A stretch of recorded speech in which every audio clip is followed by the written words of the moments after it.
Most women never realize the haunting power of their silence until they've already walked away. She didn't scream. She didn't chase. She simply turned inward into herself, into the dark velvet sanctuary of her soul. And that is what haunts him, not the memory of her words, but the echo of their absence. Carl Jung once wrote, "A man's worth is no greater than the worth of his ambitions. But what happens when his ambition was her attention, and now it is gone? What happens when the mirror she once held up to his ego has shattered, and he is left gazing into the void?" Detachment is not indifference. It is feminine sovereignty. When a woman begins to individuate, to separate her identity from the projections cast upon her, she becomes something the unawakened man cannot bear to look at. A mystery he cannot possess, a flame he cannot hold, a soul that refuses to orbit his wounded pride. She used to reflect his unspoken needs, unconsciously absorbing the shadows he never dared to face. His anger, his insecurity, his need for control masked as protection. His silent plea for her to mother him while pretending to lead. And she complied until she awakened. The moment she detached, not in anger but in clarity, she stepped beyond the archetype of the pleaser, the muse, the caretaker. She entered the realm of the queen, the high priestess, the woman who sees and yet does not save. This is not cruelty. This is evolution. You see, for the man still ruled by his anima, the inner feminine he never integrated, her detachment is annihilation. Because she is no longer there to hold his fragmented self together. The performance of masculinity he relied on to feel powerful begins to unravel. She has withdrawn the stage, the spotlight, the applause. She has turned her gaze inward, into the hidden temple of the self.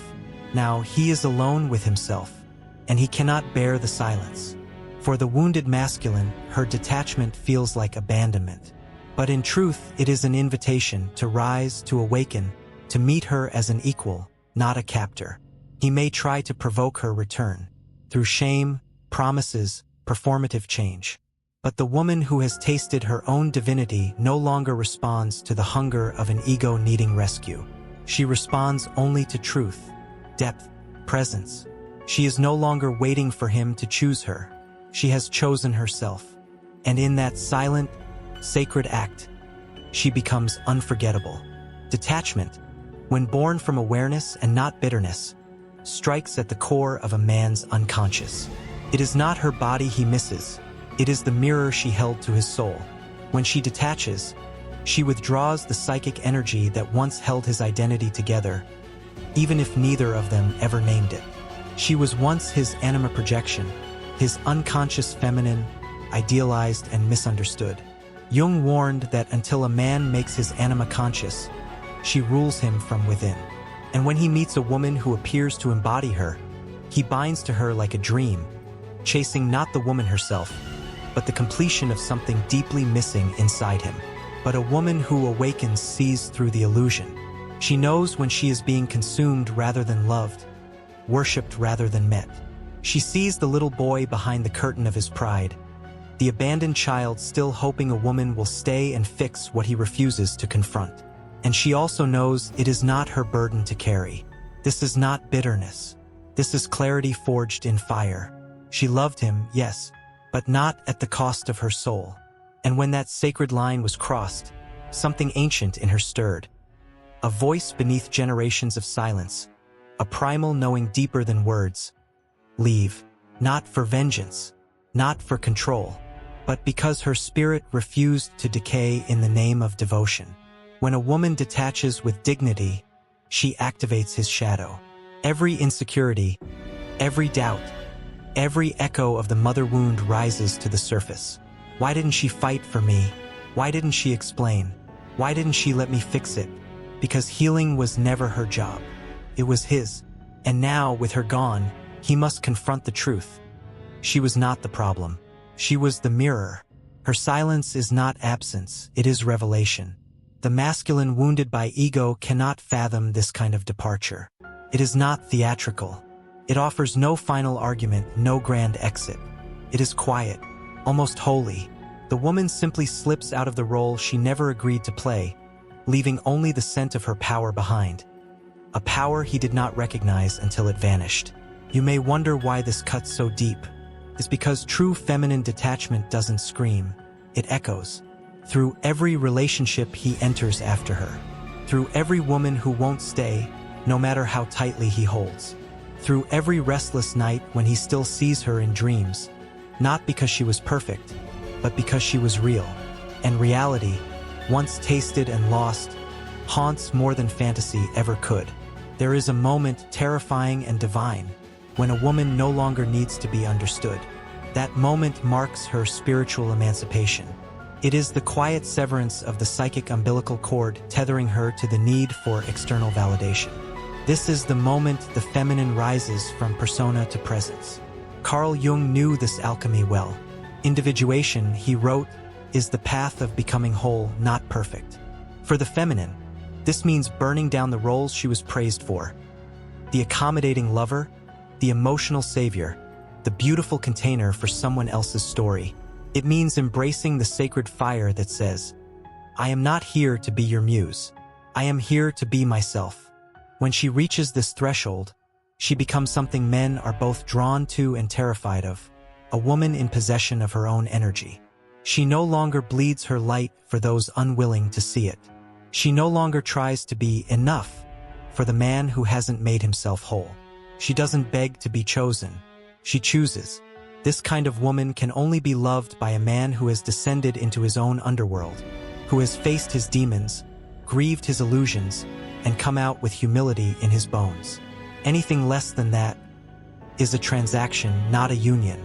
But before that kind of man exists, most encounter the ache, the aftermath. To the unconscious masculine, her detachment feels like betrayal. But it is actually his own self-betrayal reflected back. He didn't lose her. He never truly had her, only the version of her willing to shrink to fit inside his wounds. And now, with her gone, he must wrestle the question that undoes him. Why does she still live in me? It is because the feminine, once embodied in full truth, imprints. Not through touch, but through transformation. She left, but she left a blueprint of what real connection demands, of what love feels like when it isn't fused with performance and possession. She no longer texts. She no longer checks. She no longer carries the emotional weight for two. And that detachment, cold as it may appear on the surface, is an act of self-love so radiant that it blinds those still walking in shadow. You can see her now, eyes clear, heart open, but no longer available to be consumed. Men do not forget women like this, not because of what she did for them, but because of who she became without them. Her absence becomes initiation. There are truths that only silence can reveal. Her absence becomes a presence in his life, louder than her voice ever was. He begins to see her in everything. A fleeting song, a glance from a stranger, the gentle cruelty of memory. But what truly haunts him is not what she took away. It's what she left behind. The undeniable sense that she knew him, saw him, touched a place in him he was too afraid to explore. This is the power of the feminine archetype when it withdraws. In Jungian psychology, the anima is not just a symbol of the ideal woman. It is the gateway to a man's soul. And when that gate closes, when she steps out of the psychic dance and refuses to carry the burden of his unconscious, it forces him into confrontation with the deepest fear of all, the fear of facing himself. He may try to numb it, new women, distractions, status. But nothing replaces the emotional echo of the woman who left without malice, without venom, only with truth. And truth is the one thing the ego cannot outrun. She didn't leave because she stopped loving him. She left because she started loving herself more. You feel it, don't you? That shift, that sacred refusal. It is the soul's revolt against self-abandonment. She saw how often she softened so he could remain hard. How many times she lowered her needs to elevate his ego. How long she waited for a man to meet her in vulnerability, only to be met with pride. And when the illusion broke, she didn't rage. She remembered. She remembered who she was before she bent, before she dimmed her light for comfort, before she wore masks to be palatable. And in that remembering, she rose, not as a symbol, not as a fantasy, but as a woman. Fully human, fully awake, and it terrified him, because now, she is no longer reachable through manipulation or longing. Her energy no longer leaks toward what depletes her. She holds it close, like a chalice filled with gold, offered only to the worthy. Her presence used to be freely given. Now it must be earned. This is the feminine that cannot be tamed. She dances with her own shadow. She whispers with the winds of intuition. She no longer performs to be loved. She is love, sovereign and self-sourced. He will look for her in every pair of eyes, but never find her again. Because what haunts a man most is not the woman who left in pain, but the one who left in power. This is the feminine that cannot be tamed. She dances with her own shadow. She whispers with the winds of intuition. She no longer performs to be loved. She is love, sovereign and self-sourced. He will look for her in every pair of eyes, but never find her again. Because what haunts a man most is not the woman who left in pain, but the one who left in power. Some women become a man's karma, not as punishment, but as mirror. She did not arrive to complete him. She arrived to awaken him. And her detachment, that sacred and devastating unraveling, was the final lesson. Evolve or remain fractured. To the unconscious masculine, she seemed ethereal at first, so intuitive, so present, so attuned. But he mistook her softness for weakness, her giving for surrender, her empathy for erasure. And as he projected his unresolved wounds upon her, his shame, his mother hunger, his hollow search for worth, she began to fracture beneath the weight of his denial. Still, she stayed. For a time. Not because she didn't see the imbalance, but because the nurturing feminine always tries to resurrect what is dying. Until she realizes some men do not want resurrection. They want worship. They want the illusion of connection without the cost of transformation. But the awakened woman is no longer an altar. She is fire, and fire doesn't kneel. Jung spoke of the shadow, the hidden self, buried under persona. And when a man refuses to integrate his shadow, the feminine becomes his scapegoat. She becomes too much, too emotional, too intense. Yet it was never her volume, it was his inability to contain what she reflected. So she detached, quietly, completely, no dramatic exits, no cruel ultimatums. Just a withdrawal of energy so pure it felt like vanishing. Because when the feminine chooses herself, she becomes invisible to the parts of him that are not ready to see clearly. And that's what haunts him, not her departure, but the shame that he never really knew her, that he never asked the deeper questions, that he thought presence meant control when it really meant courage. Courage to witness her complexity without trying to edit it. Courage to meet her depth without drowning in it. But now she belongs to herself. She has made a temple of her solitude, a cathedral of her silence. And there is no man alive who can tear down what she built with her own becoming. You may not understand this power until you become it. Until you, too, stop explaining your worth to the deaf. Until you stop proving your love to those who mistake emotional labor for devotion. Until you, too, rise in that quiet storm of knowing. I do not chase. I choose. Let him wander through the ruins of what he called love. Let him feel the coldness where your warmth used to bloom.